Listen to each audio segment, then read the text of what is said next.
Okay. Hi again. This is Saima, and I wanted to address this question because it was a great question. It's a question that's come up a lot in the group and in the various, chats that we have in the academy. And the question is, do you have to become like the narcissist to deal with them? A lot of people don't like to play the mind games, don't like to feel like they're constantly threatened, or they need to be on guard with a narcissist. They like to trust, they like to feel they're safe, they like to know that, they are respected and liked. And so they ask me, why should I waste time in this? If the narcissist is indeed as evil, so that's one word that I got, is it's that evil. So what's the point? Well, just give up, and just sort of, what do we do? How do we live in the world? Because there's quite a lot of people like that. And so there's all these questions which are really, in a nutshell, they boil down to one question, which is, do I need to change? Do I need to become less happy, less kind, less myself in order to cope with narcissists? So, the first thing that you've got to remember in any relationship with a narcissist or anyone else is that the law of opposites.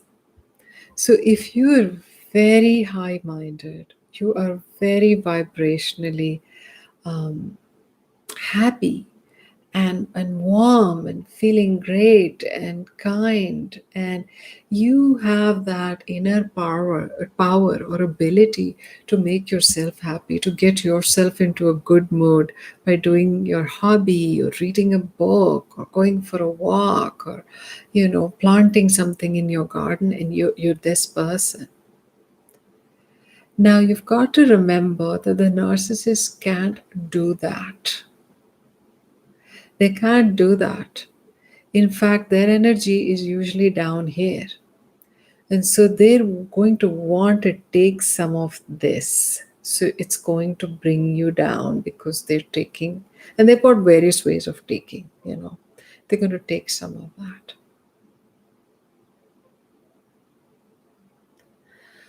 So when they do take some of that, how do you feel about it?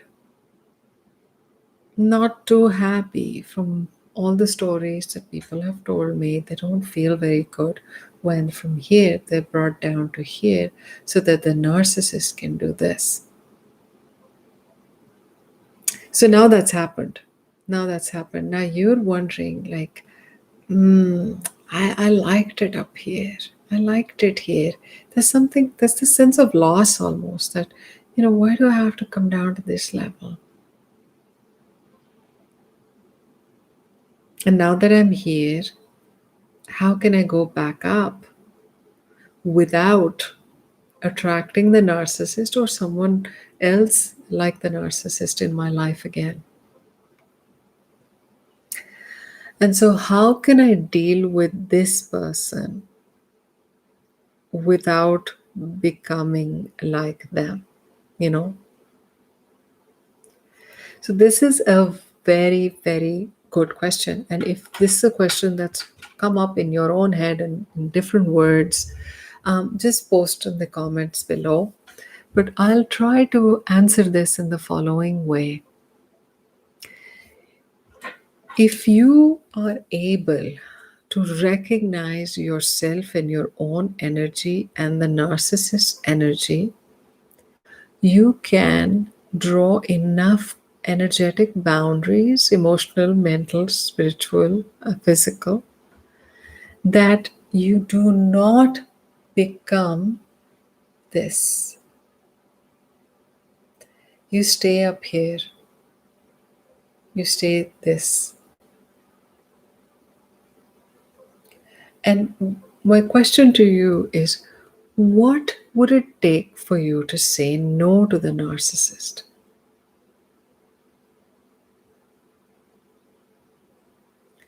What is it that the narcissist unconsciously tells you, you unconsciously hear, that makes this happen?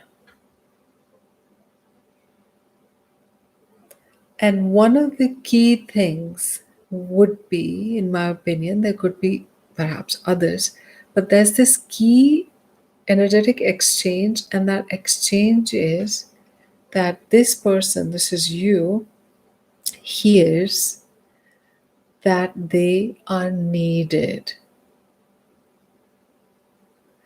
Many of us like to be needed. We want to be needed. We want to be useful to others. And this is wonderful if we give something to someone who's already at this level. We give this to them and they give this to us. And it's a really nice equal exchange, equal movement of energy. But if we're here and they're here and we give to them, we can really risk depleting ourselves. Because, yes, they'll come up, but you will also go down. So, being needed is one of the things to watch out for. And the second thing is the unconscious agreement that you may have made to make others happy first. So I'll repeat it again. The unconscious agreement that you've got to make other people feel happy in order to be happy yourself.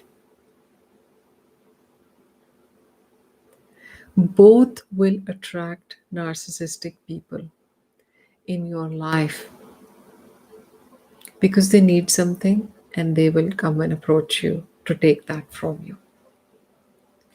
But the way they do it, because it's not a fair and equal exchange, is going to drain you. So your boundaries, where your contract, your exchange contract, is completely clear to you. So you are not overcompensating, giving too much in the hope of getting something back. So some of us, because we live in a worldview where giving creates reciprocity, when we see that somebody is not giving back to us, we give them even more so that they're able to give us. That's a reciprocity. It's the giving principle that we're trying to do. And so when we keep giving and giving and giving, this person is actually going to feel really resentful. We may think that giving them more will make them able to give you back. It doesn't quite work that way usually. They feel less and less able to give.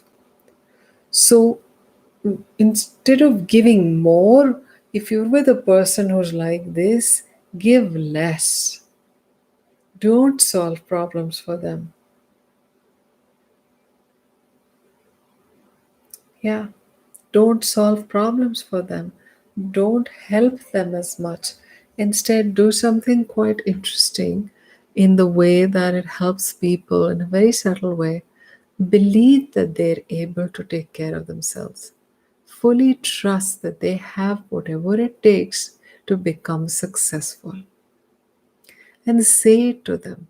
I believe in your talent. I believe in your abilities.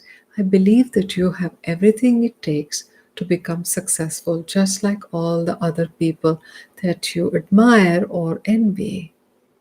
I mean, it depends on how you can communicate this, because it may be a little triggering to the narcissist to realize that everybody can see that they're envying. They're full of envy. Whichever way you frame this or understand this, it's really important to recognize what is happening for you to be able to change the dynamic of exchange between you and a narcissist.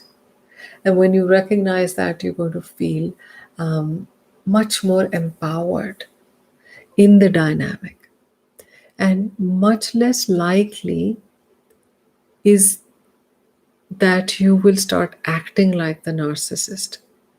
In fact, you may never need to act like the narcissist because you are so clear on who you are and what is important to you that it really doesn't matter anymore how the narcissist behaves as long as they are respecting your essential and important boundaries. And being this clear is actually not even selfish, it's just realistic. And if you are going to succeed at a relationship, the more realistic you are in it, the more likely that you will succeed. Now, the disappointment and grief and loss may still be there because you may realize that all this time you've been hoping for someone to change. And that's been probably a significant part of your life, is hoping that they'll change one day, that they'll become the person you wanted them to become. That's why you were giving them so much, so that they could become something. And then to realize that they are never did change and they never will change. And you basically spent a lot of your energy and time trying to help someone and make someone change who doesn't even need to change because it's working for them, because you are there in their life. They didn't need to change this whole time. And to realize that you actually enable the narcissist to stay a narcissist, that can be tough. That can be really tough. So you've got to be gentle with yourself with every step of the way that you change your inner programming. So nobody, not even the narcissist or anybody else, can use you, take advantage of you, and betray you. And I can relate to the pain of all three. And I'm sure there are many heart wrenching stories of people dealing with narcissists and not succeeding in a true sense of the word, instead getting even more depleted over time, getting even more defeated, getting more cynical, resentful, and bitter about life. Anyway, I hope this is helpful for you, and this channel is helping you learn new ways of being. And if you would like more on this topic, subscribe and let me know in your comments. Thank you. Bye.